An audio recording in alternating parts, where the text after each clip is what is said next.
All right, everybody, welcome back again to the channel. Now, today we want to look at the concept of Docker volumes.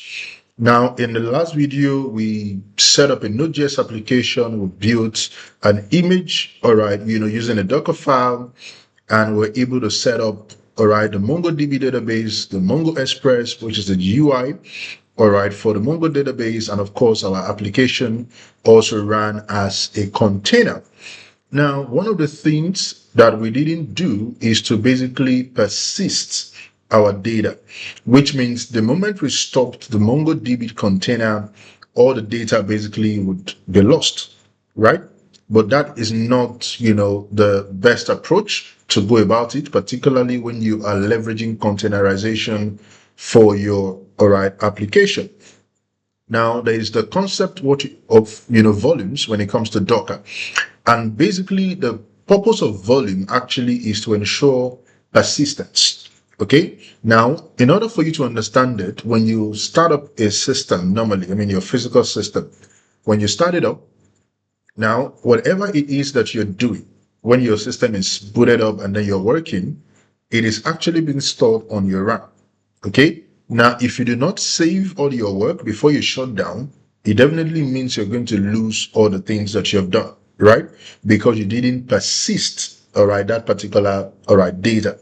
Okay, so, and of course your RAM, it's a volatile storage, which means the moment you shut down your system, everything that was on the RAM will basically, all right, be lost. Now in Docker, when you start up a container, particularly, any kind of container that has to do with maybe database and things like that, there is usually what you call an anonymous volume that is usually created.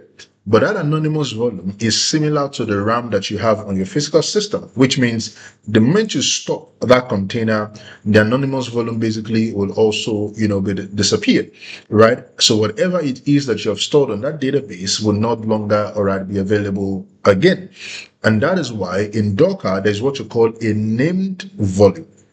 All right, is what you call a named volume. So a named volume basically means you create a volume that has a name, and that volume can actually be traced. Okay, you can actually determine the location of the volume. All right, you can actually see where your data is actually stored. Right, it is not a volume that was just generated by Docker to basically just run your container while that container is running.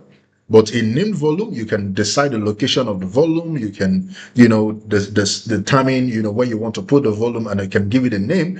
And that name basically will help you to identify that this volume belongs to this particular container. This other volume belongs to this other container.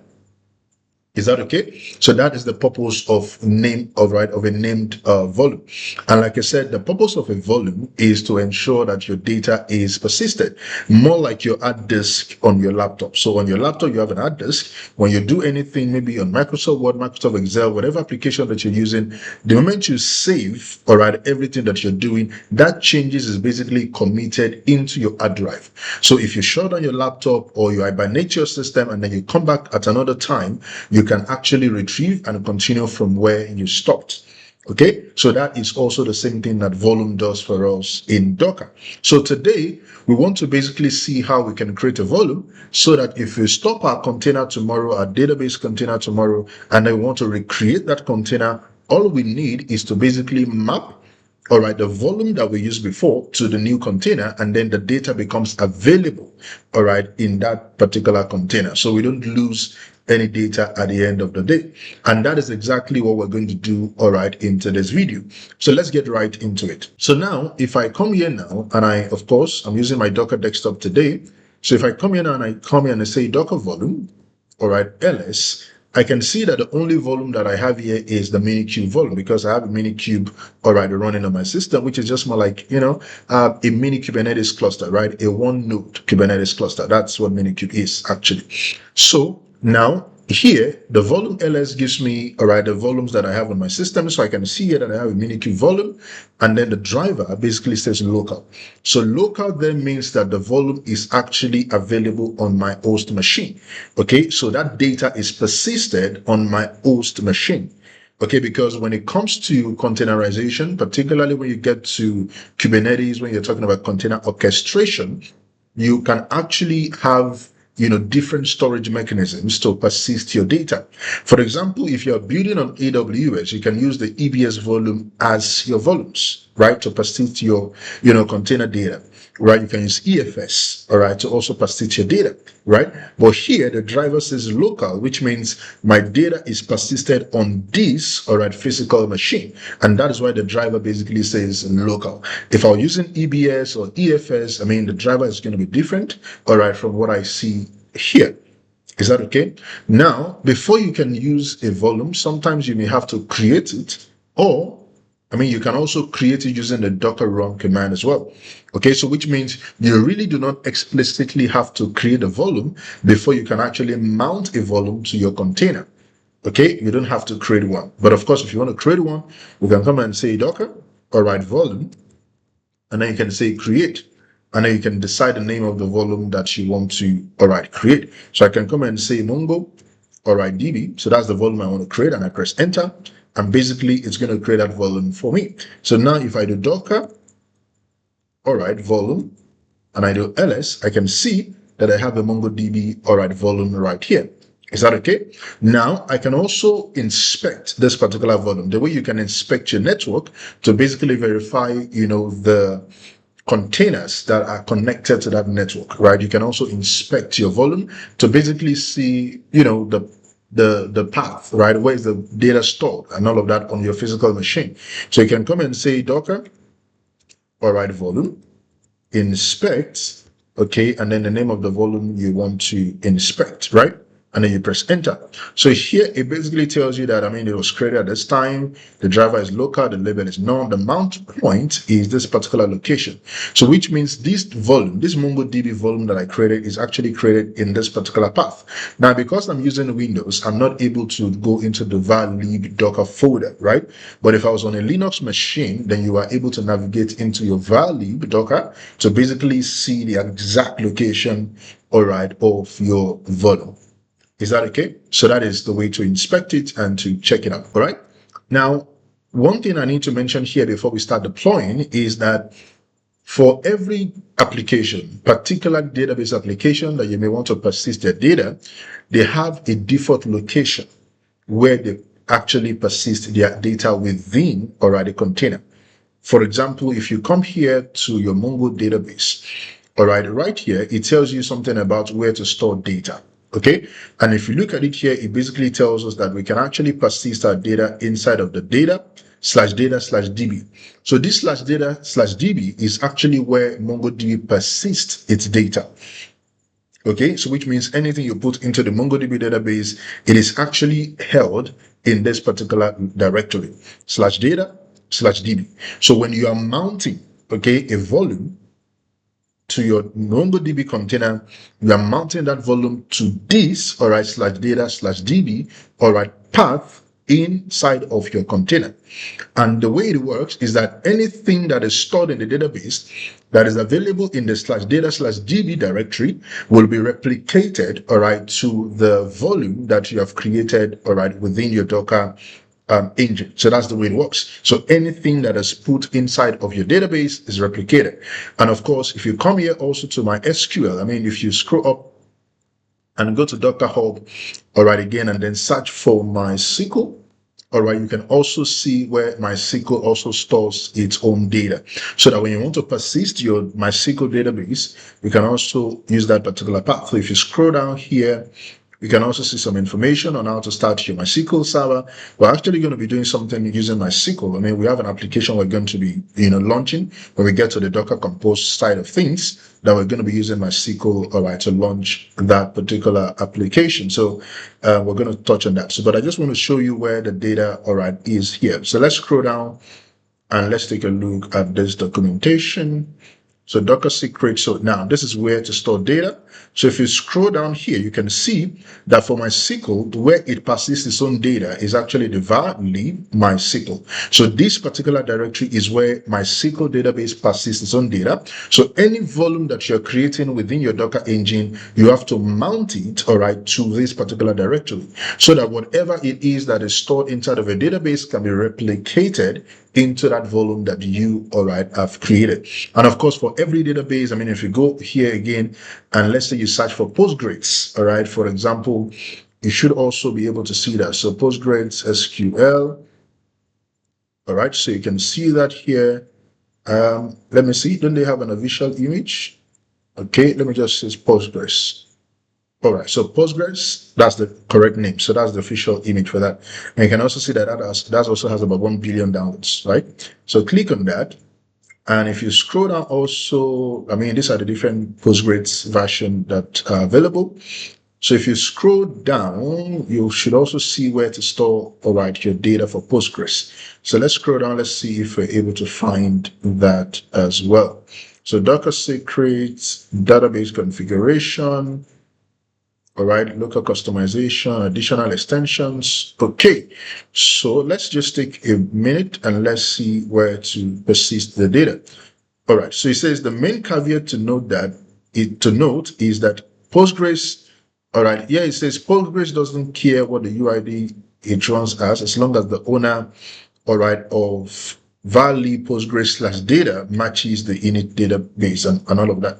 So I want to assume that this is where Postgres actually stores its data. So value Postgres SQL slash data. So that's, all right, that's a location, all right, that you can also mount to your volume to persist your Postgres, all right, database. So for every of the database that you would use, all right, they have their own, location where they persist the data. So all you need to do is to go through the documentation to find, where each of these database actually persist, all right, their data. So that way you are able to, all right, excuse me.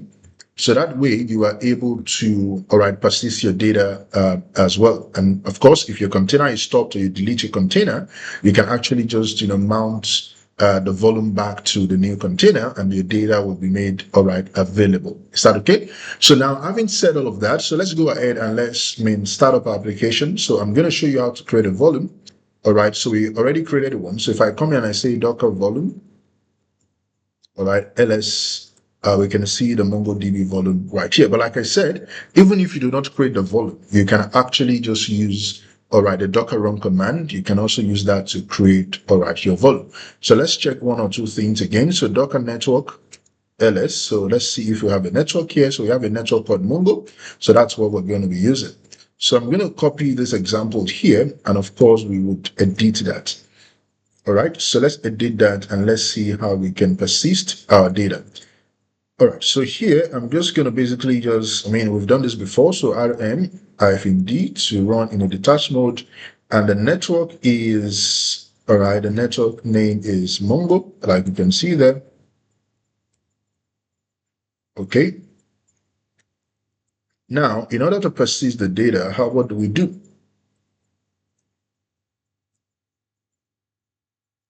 So the network is Mongo, and I'm going to come and say -v to specify the volume. Okay, it's -v. Now, I'm not going to use the volume I created because I want to show you that with your Docker run command, you can also, all right, create a volume as well. Even if it's not available, all right, before, it can also be created. So I'm just going to call it Mongo, all right, and then I'm going to say colon / all right, data / db. So that's the location where Mongo persists its data.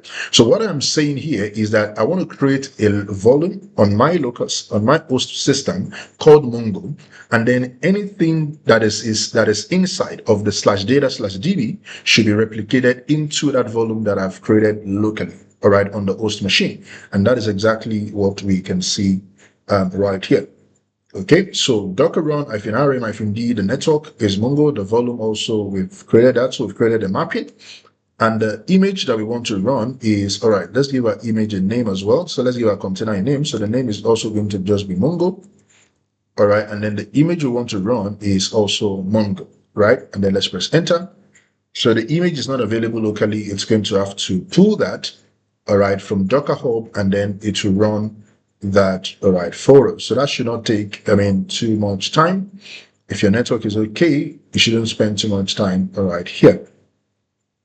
So let's wait for that to run. And while we're waiting for that, let's go to the Mongo Express and let's copy the example we have here and let's run that as well. So the MongoDB has been started up. So if I come here and I say Docker PS I can see that the MongoDB has started. And if I come here and I say Docker volume, all right, ls, I can see that another volume was actually created. So you can see here, you have your Mongo, all right, volume created. And of course, if you go to your, your Docker desktop right here to visualize things, you can see the Mongo, all right, container running.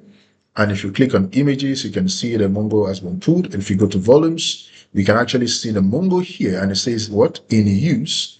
All right, it's in use because it's in use by, all right, a container. Okay, and that's what you have here. It says in use. And this is an example of an anonymous volume that I talked about. So here is an anonymous volume that was created as soon as I, started that container. Because if you look at this volume was created for the 8 seconds ago, and this also was created for the 8 seconds ago. So if we didn't create, all right, a volume, if we didn't mount any volume to the container, it will have used this anonymous volume, right? And of course, when you stop the container, the anonymous volume will disappear, all right, as well. Is that okay? So that is the reason why we have to specify a named volume to ensure that our data is persisted even after the container has been deleted. Is that okay? All right. So let's go back and let's paste the Docker, all right, the Mongo Express command. Okay. I'm going to remove this. So run. So I'm going to have to specify the -d here. And of course, I'm going to give it a name. So the name is going to be Mongo, all right, Express. So that's the name of the container. So the network is going to be, all right, Mongo. We saw that in the last class, right? Okay, and the environment variable, we also saw that. So the environment variable for the database to connect to is actually Mongo, because that's the name of the container. All right, so we have a name, we have this, and of course, don't let us forget the -rm, so that the moment we stop the container, everything should also, all right, be deleted. Okay, so I think we're done here. So let's basically start this. So the image is not also available locally. It's going to pull that image, all right, and then it's going to make it available, all right, for us and start a container, all right, from it. So once this has started, then we'll also run our application image as a container. So Docker PS, I can see that that is, all right, started already. Now, if I go here to my Docker desktop, right, and I come to container, if I click on the Mongo Express, I can actually visualize the log better here. Okay, I mean, it's more structured here when you visualize the log using Docker desktop, right? And I can see here that it actually is connected to the MongoDB, all right, and I can inspect, all right, and look at a number of things. So I can inspect the platform. So the platform is Linux, it's running on Linux platform. I can inspect the mount. I mean, I don't have any mount here. I can inspect the volume if there's any, but of course, I don't have any volume connected to this particular container. But of course, if I go to the Mongo container itself, I can see the logs here. And if you come here, if you look at the logs under the network right here, all right, you can see the network here, and it says here, it says client metadata, all right, a remote address. So it shows you that a client was connected, and that client IP address is 172.18.0, all right, 3, right? And that's actually the Mongo Express, all right, container that is connected to this particular, all right, Mongo database. Is that okay? All right, and of course, if you click on inspect, you can inspect the network. So you can see that it is connected to the Mongo network. If you click on the mount, you can see the mount right here, and the volume that it is mounted on is actually, all right, the Mongo, all right, volume. Okay, so you can see the mount. So the destination here is data, all right, config. And of course, if we look at the volume is Mongo, all right, and the destination for that is what? Is, all right, data/db. Okay, so that's the destination. So this is the anonymous volume that was created, okay, and was mounted to this particular destination, all right, inside of the container. But the one that we created ourselves and we mounted, all right, that is this one, which is Mongo. And of course, the destination is what? Data/db, which is actually what we also specified. Is that okay? So we can see all of this information, I mean, in a better way, all right here. Okay, so let's go back. So the next thing we want to do now is to start up, all right, the application itself. So here, I'm going to say Docker images, and I can see my application right here as num-gen, okay? And I can come and say Docker run -d -p. So this is working on 3000. All right, so the name of this is going to just be numgen.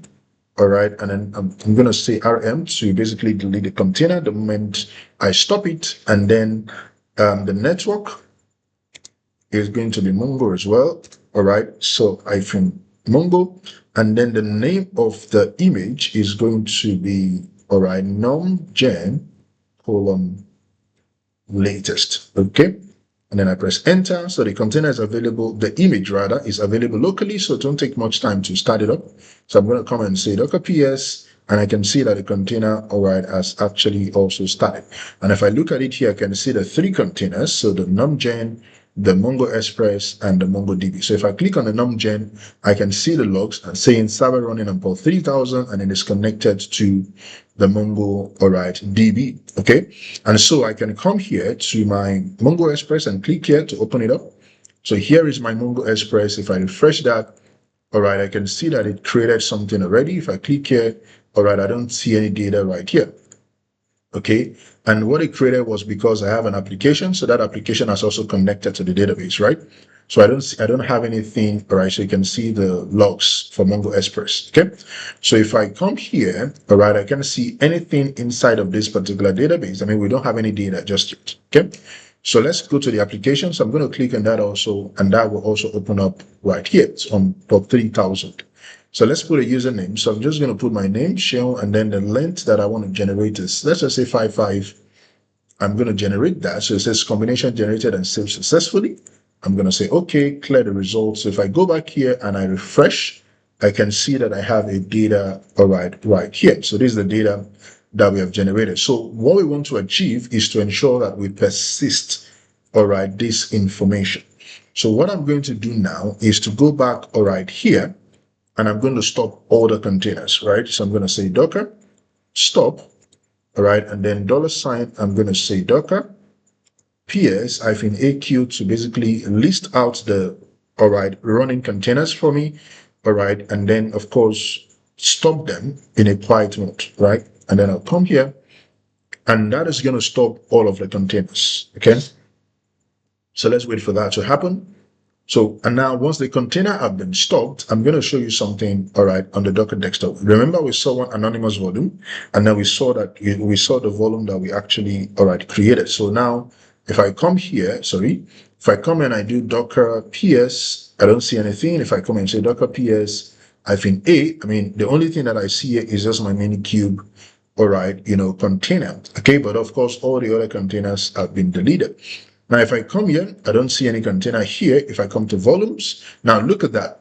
The anonymous volume that we saw earlier, that, that long name that we saw earlier has disappeared. Okay. But the Mongo, all right, data, the Mongo volume that we created is still available. The only thing here is that the status says main is not in use, right? But you can see that this Mongo volume actually has some data inside of it, about 200 plus data. All right, 200 MB of data right inside of it. Okay, this is the one that we created. I mean, just to show us how to create a volume in case you want to create it. But of course, we can delete that. We don't need it. All right, so you can see that, I mean, there's some data inside here. And of course, if I go back to the application and I refresh, I mean, the application is basically not available, right? So I'm going to close my browser. All right, and we're going to start up these applications again to basically show you, all right, the power of volumes and how it can help to persist your data. So I'm going to just come here and then recall, those commands again. All right, so I'm just going to recall them. So this is the one we used for Mongo. So I'm going to, all right, recall that. And if you look at what I'm doing here, I'm basically using the same volume, all right, that I've created locally, right, that is available right here. And now you can see that this is what in use. And of course, an anonymous volume has also been created. Can you see that? And right now, if I start up the Mongo Express again as well, all right, so let's start that up. So that has also started. And then let's start up the application itself, all right, and that has also started. So if I come here to my containers, I can see that my 3 containers are back. All right, and if I click on my Mongo Express and I click on that, I can see that it's opening up right here. If I click here, and one thing that you need to note is that the container name has changed. So this is not the previous container, right? Because we stopped it, and of course the container was deleted. But if you look at the host name here, it is not the host name of the previous container.